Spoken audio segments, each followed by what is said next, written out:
So what I'm going to do is welcome Sarah to stay on the call, but also Leticia to come on and take us through all the work that's going on a national and international platform, which will connect nicely to the stuff that was just brought up by Justin, Chris, and Sarah. Thanks, Bradley. So I'm going to cover the first part of this presentation, and Leticija is going to come in afterwards.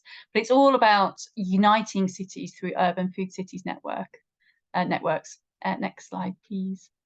So we have identified that there's a real need for a UK food forum, urban food forum, and I'm sure other countries have similar situations as ourselves and other coordinated nations, and it's because food is increasingly a really critical priority.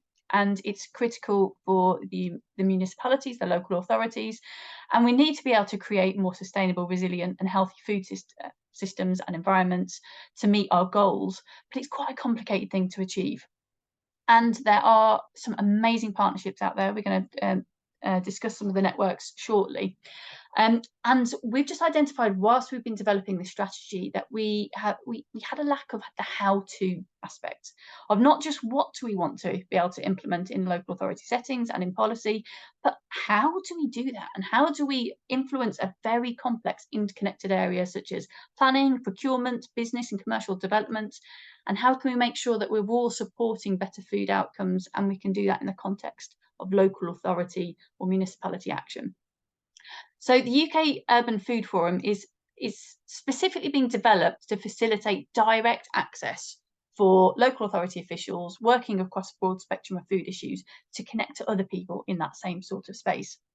So it's looking to be supporting all of us to work better, more cross-departmentally within organisations and institutions, and also to enable more of a holistic approach to food policy and strategies as we implement those within our cities. Because, like, there's, as I said before, a lot of the time the reason people aren't doing things isn't because they're not on board, it's because it's really difficult to change so many different aspects of the system. So I think by coming together we can really achieve that. So it's going to be focused on knowledge exchange amongst public sector officers, working on food system transformation at local level. And it's also something that we can bring together more senior leaders within those local authorities as well. And it's about connecting those voices. Next slide, please.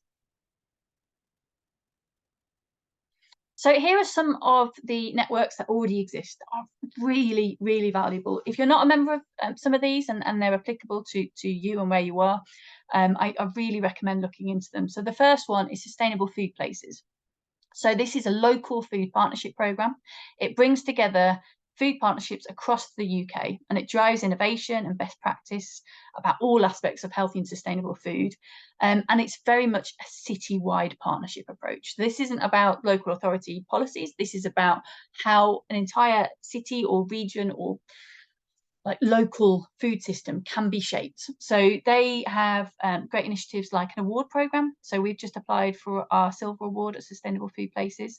And that's about capturing the evidence and best practice from across several different areas, but also across a whole city. So this is not something that's owned by any one organisation. This is very much partnership based.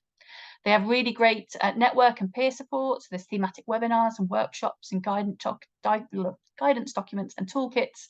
And there's also dedicated coordinator support and campaign and policy advocacy tools.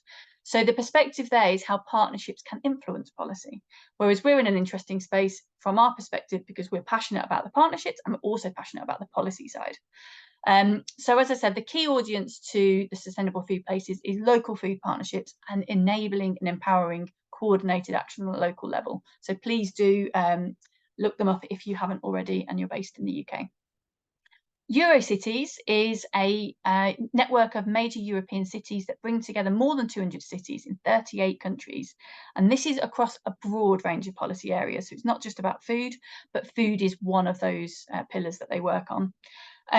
That's very much based on policy influence, looking at the European policy. It's an interesting space for us now because we're of Brexit and where we sit, but we've still had a really strong Eurocities membership, and we're still very much part of those conversations and involved. And we're in fact working on their food group as well, because the city to city collaboration within Eurocities is not based on the EU, it's based on Europe. as an area. So it's an interesting space where it's a bit complicated, but it works very well. There's a lot of things like expert working groups, bilateral collaboration, and representation and advocacy as well. So the key audience for this is major cities across Europe. So if you're not aware of those, I would suggest looking into that as well. And finally, Milan Urban Food Policy Pact. This is an international network of cities, and it brings people together to look at food-related challenges, create urban food policies, and it really supports like very authentic global collaboration, which is especially important when you've got a diverse city such as Birmingham, where we have people from literally all over the globe in our city now. So understanding and connecting with cities from around the world is really key to our entire city's approach. It also really enables a lot of knowledge sharing and expertise, for example, even around policy areas. So there's huge amounts of support around food procurement and how you can make shifts there, and food waste innovation, for example. There's like global forums and regional forums where people can meet in person and share knowledge. And actually those connections that you make in person and the conversations you have are so powerful and so important. And it's really supported our approach in Birmingham. There's also monitoring tools and capacity building. And this is something that literally any city around the world can be a part of this. I do encourage you to be involved. There is a growing network of cities. It's ever expanding, and those regional networks are becoming, the forums are becoming really strong as well. But what none of those have at the moment is the policy support for the UK perspective. So we often come away utterly inspired by these things that we could achieve or that we could do, and then we go, how?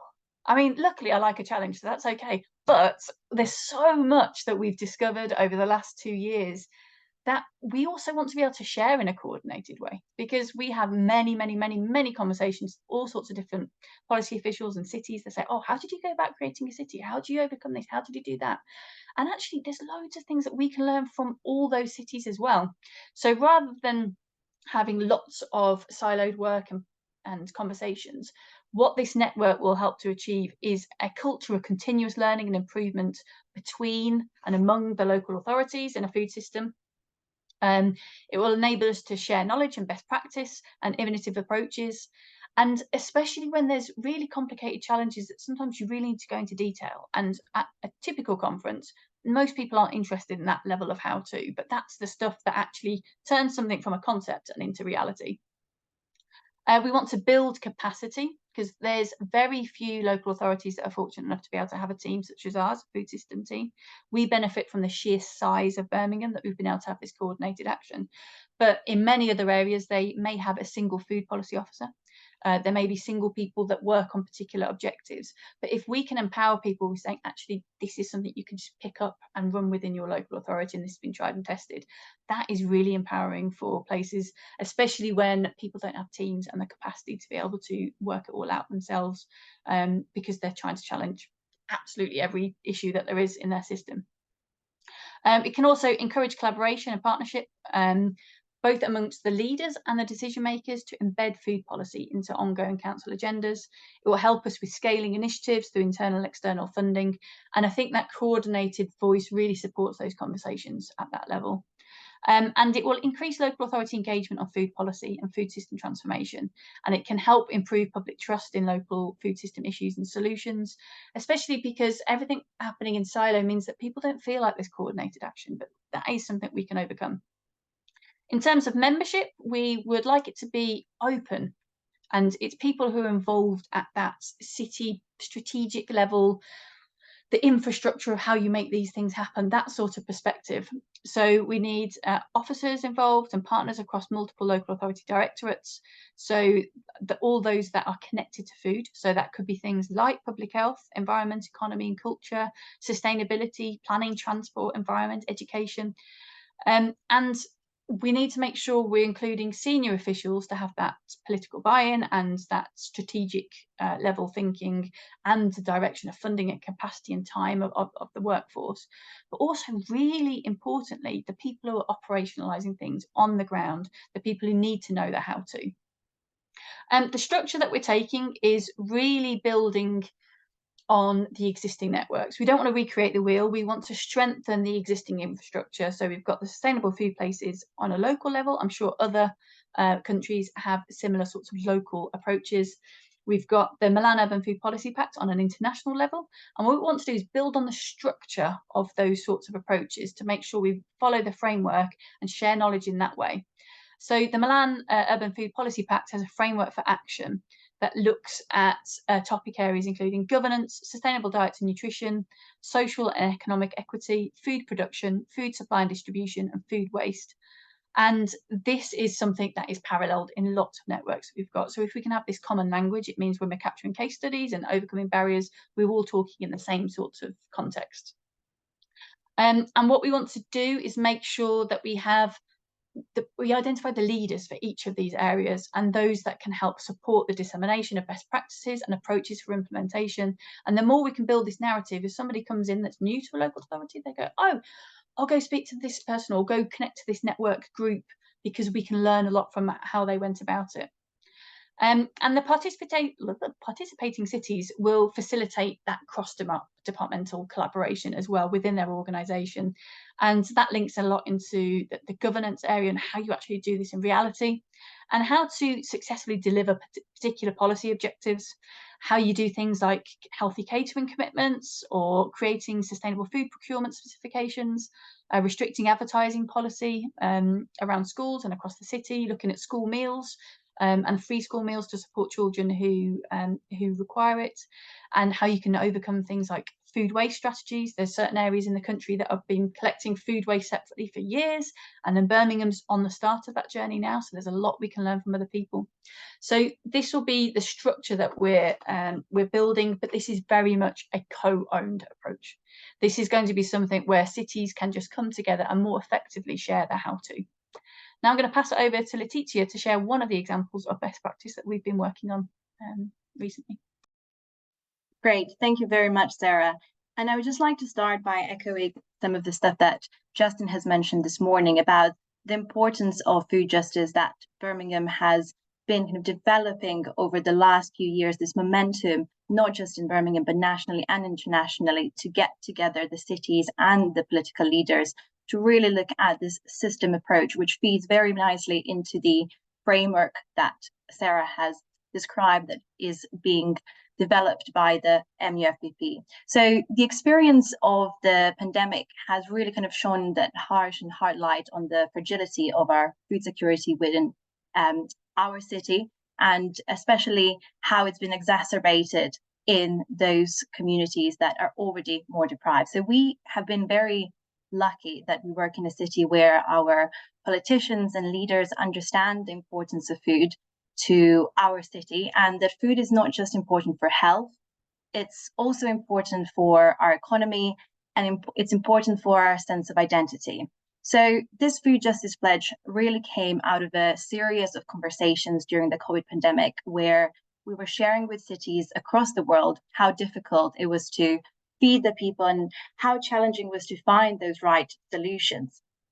So we recognize that actually, if we launch these food justice pledge, we will be able to bring the cities that maybe didn't previously have those voices into the conversation, and recognizing that this is an issue that has for a very long time been around famine, but now it's a global issue for all of us, no matter where you're in high income or low income country. And whether you're a city that is saturated by fast food or you're sitting in a food desert, food security is now an issue for every citizen across the world. And that's where this pledge is really coming from. So as Justin also mentioned, the opening speech, we have had a great privilege of hosting the Commonwealth Food Futures event last year, where we were able to hear from cities and leaders from many Commonwealth countries about their solutions. And we had launched a pledge where we had 30 committed organizations and leaders sign it. But following from that, we really wanted to ensure that this movement grows and that we are continuously having this conversation with the cities and understanding what are the weaknesses and what are the challenges that they're still facing and what are the interventions and solutions that we can reiterate and make sure that they are actually effective in tackling this issue. And we will hear a little bit later about the concept of food justice and how it goes beyond just food insecurity and food poverty. But this has really kind of inspired us to continue this collaboration into this year as well, which is why we have together with Birmingham and MUFPP will develop the fellowship program on food justice that will engage with cities across Europe, Americas, Africa and Asia, because we want to make sure that we're continuously having the conversation and making sure that we're building this database of best practices and resources. So that leads me very nicely into why we have, over the course of last year, really kind of looked at what are the key resources that we can build on to support the Food Justice Pledge and those signatory cities. So we have developed the Food Justice Toolkit, which is essentially a database of intervention, policies and strategies that have been implemented worldwide. So not just looking at UK, but actually looking at all of the different continents, regions and places. And this has been a really kind of amazing process, because we've identified over 400 interventions that have been evaluated and implemented in wide range of settings, which we hope the cities and places around the world will be able to use to identify some of those best practices, to inspire them and to actually see what works and what doesn't work and why it doesn't work. So the database is spread across 5 thematic areas of the MUFPP framework for action that Sarah spoke about a bit earlier. And the users will have the ability to filter by the region, by the theme, sub-theme, as well as the target population.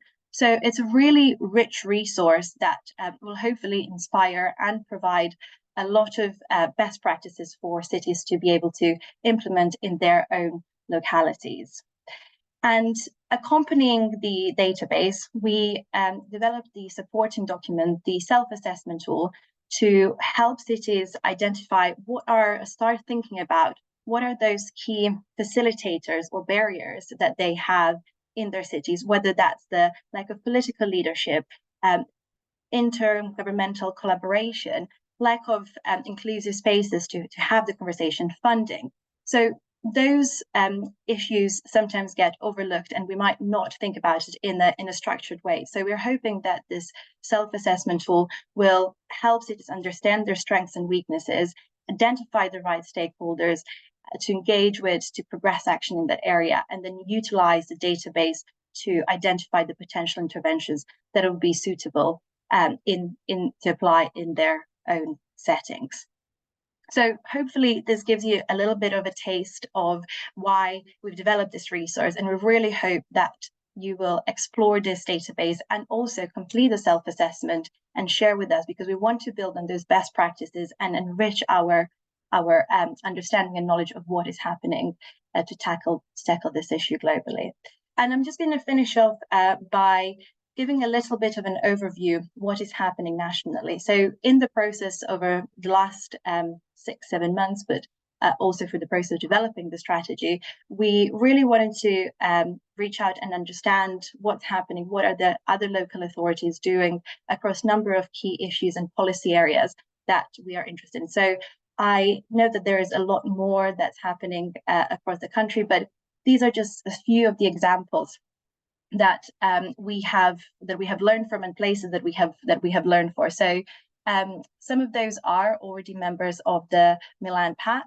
So we already kind of have that relationship. Some of those required us to kind of reach directly to and learn from on particular topics. But I wanted to mention a few here. So we in Bristol, we know that I've had a privilege to go to the launch of the One City Food Equality Action Plan, which was a really amazing event. And it was really interesting to see how the city is taking this place-based approach to develop the strategy and actions, where partners across the city, one of which the Bristol City Council is also, take ownership of delivery and development and evaluation of different parts of the system.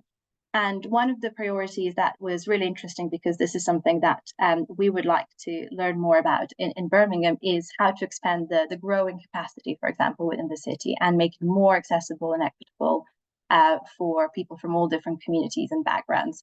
So what was really interesting to hear from that example was how the city's Grade 1 growing land was used to create can be used to create small-scale farms that support the growing of more kind of fruit and vegetables in agroecological methods. And that was really powerful, because having that approach and having that intervention will lead to having more nutritious food produced in a way that's not only beneficial for the environment, but also increase that urban food security. In other places like London, we know that, for those of you who are in the UK, that this year has been monumental in a kind of big announcement that this year the Greater London Authority will fund all of the state primary schools in London to offer free school meals to every child for a year, which is a really interesting, again, intervention, because for a long time this has been seen as the power that only the national government have. And whilst that still remains the case, we are seeing that there are levers and opportunities for regional governments as well to take the lead in this space and tackle the issue of childhood food poverty. But it's not just in London. There are a number now of local authorities that are piloting this, and it is a really kind of growing space of interventions around free school meals. Another really interesting area that we in Birmingham are also looking at is around the planning and licensing, which is another set of levers that local authorities we know have at their disposal for creating healthier food environments. So there's a number of local authorities in London that we know have already introduced restriction on advertising of junk food, and we've seen some of the great results from that in terms of improvement in the long-term health and well-being. And these are some of the lessons that we're learning and collaborating with those places to see how we can also bring that in Birmingham. And then maybe just finally a few of the examples from Scotland and Wales. So in Scotland and East Ayrshire, we know that I've been doing some amazing stuff around local procurement strategy, which is again kind of very much linked to the work that we want to do in Birmingham, especially with the new sustainable food and catering strategy, to improve the quality that we serve in the schools that we serve, and championing the use of local suppliers to not just create better food, but also to stimulate economic growth and support local businesses. And what was really interesting from kind of that learning was that actually initially the complexities of public procurement contracts have maybe would have deferred the SMEs to participate in those public procurement processes, with the right support and guidance, the participation of SMEs has gone up, really kind of showing that with the right system approach that this is very much achievable. And another concern that we hear a lot about is, oh, but what about the cost and the potential loss of revenue? Well, again, the example from Ayrshire shows that by diversifying the income streams through hosting events or hospitality has actually seen the revenue not gone down. And then maybe just finally, examples from Wales, which is kind of our neighbour in Monmouthshire. We've been speaking to the team to hear a bit more about their new procurement practices and exploring new procurement practices like dynamic purchasing, which has been very hot over the last few years, and how local authorities can potentially switch to this model of procuring. And what was really interesting, again, and kind of reflecting on what Sarah was saying earlier, is that there are obviously ideas and things that we want to do and think we can do, but actually learning from the places that have implemented and understanding what those challenges that came out during those initial feasibility studies brings to light that some of those examples and interventions are not necessarily always possible at the kind of and scalable easily. So the findings from those margin regions, while it didn't justify necessarily the case for dynamic purchasing initially, there are a number of learnings and lessons that will aid kind of future innovations and our approach to procurement. So I'm conscious we are close to time. I'm going to stop at this, but if there are any questions, I can take those away. And I'll just close by saying that hopefully this gives you a little bit of a taste of what's yet to come. And we really want to use this opportunity to encourage all of the organizations and the cities and local authority representatives, but also the partners who are interested in joining Birmingham on this journey to fight food injustice, to get in touch and sign the Food Justice Pledge, and also get involved in the UK Urban Food Forum, which we will be launching starting kind of later this year. So thank you so much, and I hope this gives you a bit of a overview of what's yet to come. Brilliant. Thank you, Sarah. Thank you, Leticija. And Sani from the food system team has put into the chat the contact details for the food system, ph@birmingham.gov.uk. So do reach out to us to find out more about the UK Urban Food Cities Network, but also if you want to find out more about our work with the MUFPP, with SFP, I realise I'm using a lot of acronyms here, the Milan Urban Food Policy Pact, or the Sustainable Food Places, or Sustain, or Eurocities, do drop us a line. And we will get back to you with more information. And you'll also probably spot our emails being shared in the chat throughout as well, so do reach out. Okay, so that brings us up to our first break this morning. So we're going to be back for 12 o'clock, and we will be back for our international stage of the conference. So we'll be starting back at 12 o'clock with the amazing MUFPP Secretariat, Cecile, and then we'll be going across to some of our global food justice visionaries, starting with Dr. David Nabarro, and then with our panel of experts in the afternoon, just before our lunch. So if we all take, so we've got 12 minutes to go stretch our legs, get a cup of water, and we'll be coming back starting straight in with the MUFPP. So we'll see you all soon.